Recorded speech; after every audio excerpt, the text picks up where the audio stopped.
अभी जो आपके जितने दिन बचे हैं मनुष्य जीवन के, ये प्राय प्रश्न बना रहता है, मुझसे पाप हो गए, क्या क्षमा कर देंगे भगवान? तो ध्यान से सुनिए, मनुष्य जीवन में अभी जो आपके दिन बचे हैं, यदि उन दिनों का ज्ञान पूर्वक सदुपयोग करें, अर्थात नाम जप करते हुए पूर्व में जो पाप किए पुनः ना होने पावे, तो मैं तुम्हें वचन देता हूं कि तुम्हारे सारे पाप मेरे प्रभु क्षमा कर देंगे। तुम्हें कोई भी पाप का दंड नहीं भोगना पड़ेगा। जितनी श्वासें अब बची हैं, जितना जीवन बचा है, अब ज्ञान पूर्वक व्यतीत कीजिए। कोई पाप कर्म जो पीछे हुए पुनः मत कीजिए और नाम जप कीजिए, सारे पाप आपके प्रभु क्षमा कर देंगे। गीता जी, सर्वधर्मान परित्यज्य मामेकम शरणम ब्रज अहम त्वाम सर्व पापेभ्यो मोक्षयिष्यामि मा शुचा। श्री भगवान के वचन है। जो गृहस्थी में रह करके अपने परिवार से हंसता है, बोलता है, व्यवहार करता है, खाता पीता चलता उठता बैठता है, पर ऐसे जैसे विदेश में आए हुए मेहमान। गृहस्थी में कैसे भगवत प्राप्त? बोले जो अपने परिवार के साथ हंसता है, खाता पीता बोलता व्यवहार करता है, बढ़िया, सब वैसे ही, लेकिन वो ऐसे जैसे किसी मेहमान के यहां गया हो। उसको पता है रहना नहीं, देश बिराना है, ये भी छूटेंगे, शरीर भी छूटेगा, जाना है, मुझे प्रभु के पास जाना है। क्योंकि वो अपने परम प्रिय सखा प्रभु को हृदय में निरंतर चिंतन करते हुए ऊंची स्थिति को प्राप्त है कि मुझे भगवत प्राप्ति करनी है। ये सब केवल एक व्यवहार मात्र है। वो उस स्थिति में परिवार में रहता हुआ, संसार में रहता हुआ शायद ही कोई समझ पावे कि कितनी ऊंची कोटि का महात्मा है वो। गृहस्थ में रहते हुए, जो अपने परिवार में रहते हुए प्रेम व्यवहार करते हुए, कमाते खाते हुए, हर समय भगवत स्मरण करते हुए ऐसे रहता है जैसे किसी मेहमान के यहाँ कि मुझे तो जाना है, न घर मेरा, न मकान मेरा, न वस्तु मेरी, नाथ सकल संपदा तुम्हारी, मैं सेवक समेत सुत नारी, मुझे तो आप चाहिए। देखो, जब तक तुम संसार की कामनाओं से निवृत्त नहीं होगे तो ये संसार तुम्हें फंसाए रखेगा। तुम्हारा सारा साधन भजन जो परलोक प्रदान करने वाला है, ये संसार नष्ट कर देगा। संसार की कामनाओं की जब तक निवृत्ति नहीं होती तब तक संसार फंसाए रखता है, और ये जितना साधन भजन बनता है सब खा जाता है संसार। तुम कहलाओगे भगत, लेकिन तुच्छ विषयों में अपने भजन को बेचने वाले भगत नहीं कहलाते। तुम जैसे तैसे अपनी इंद्रिय और मन को बिखेर रखा है, इंद्रियां मन तुम्हारे भजन को नष्ट कर रही है। अत्यंत तुच्छ असत जड़ दुख रूप भोगों में वो मूर्ख अपने भजन को छीन कर देता है, भजन को बर्बाद कर देता है।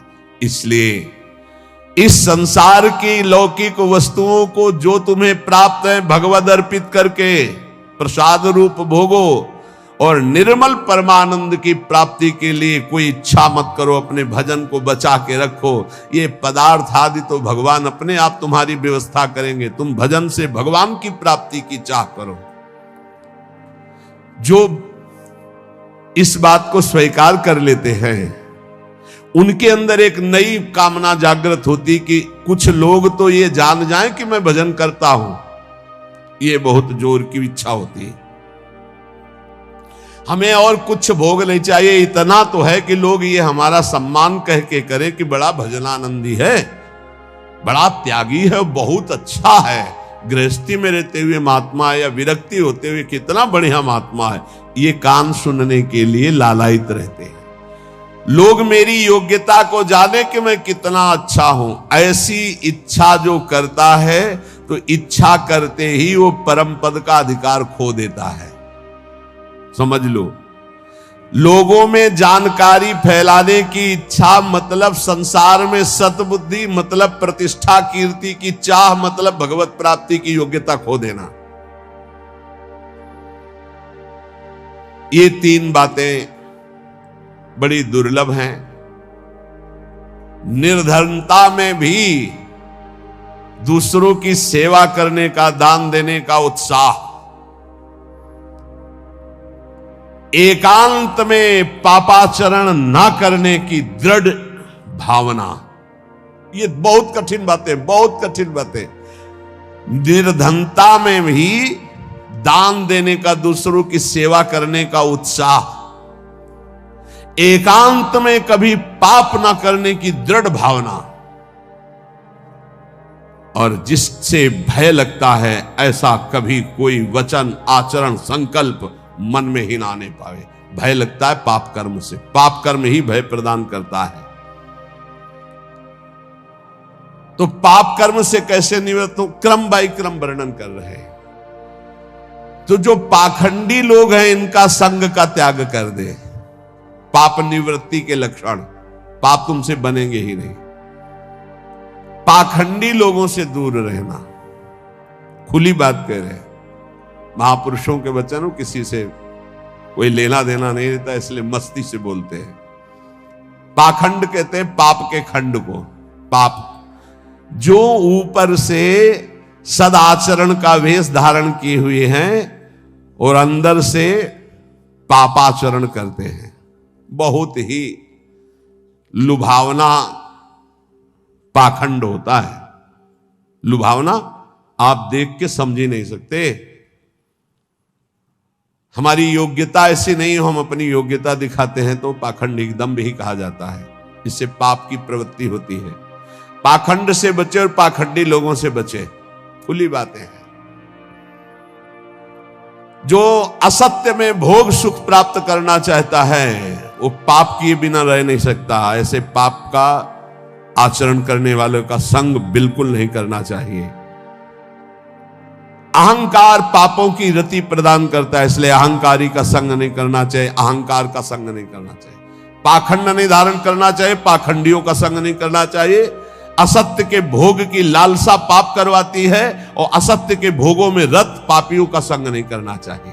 अहंकार ही भोगों में रत कराता है, इसलिए अहंकार नहीं अंदर आने देना चाहिए और अहंकारियों का संग नहीं करना चाहिए। प्रभु की ओर अग्रसर होने वाले जितने साधक हैं उनको सावधान रहना चाहिए ऐसे अहंकारी असत भोगों में लगे हुए पाखंडियों से। कल्याण के मार्ग पर चलना है तो अधर्म और अनीति और पाप कर्म छोड़ने की दृढ़ प्रतिज्ञा करनी होगी। अगर हम सावधानी से नहीं संग करेंगे तो बहुत ही पाखंड का बोलबाला है। आप ऐसा ना समझ लें, कलिकाल है। ये मन चले लोग जो भगवान की प्राप्ति का कोई मार्ग ही नहीं जानते, जिसकी बातचीत में थोड़ा भी लोभ दिखाई दे, जिसकी बातचीत में थोड़ा भी काम आदि दोष का लक्षण दिखाई दे, कभी संयोग नहीं करना चाहिए, चाहे जितना बड़ा कोई हो। दूरी बना के रखनी चाहिए।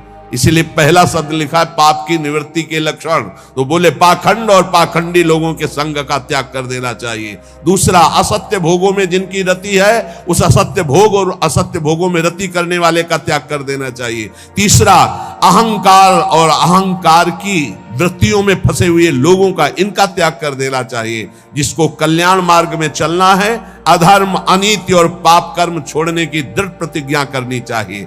जो पीछे पाप हो गए हैं वो इसी प्रतिज्ञा से भस्म हो जाते हैं। कभी भी ये नकारात्मक भाव रखने वालों का संग करने वाला सकारात्मक भाव में आगे नहीं बढ़ सकता है। इसलिए बहुत सावधान रहना चाहिए।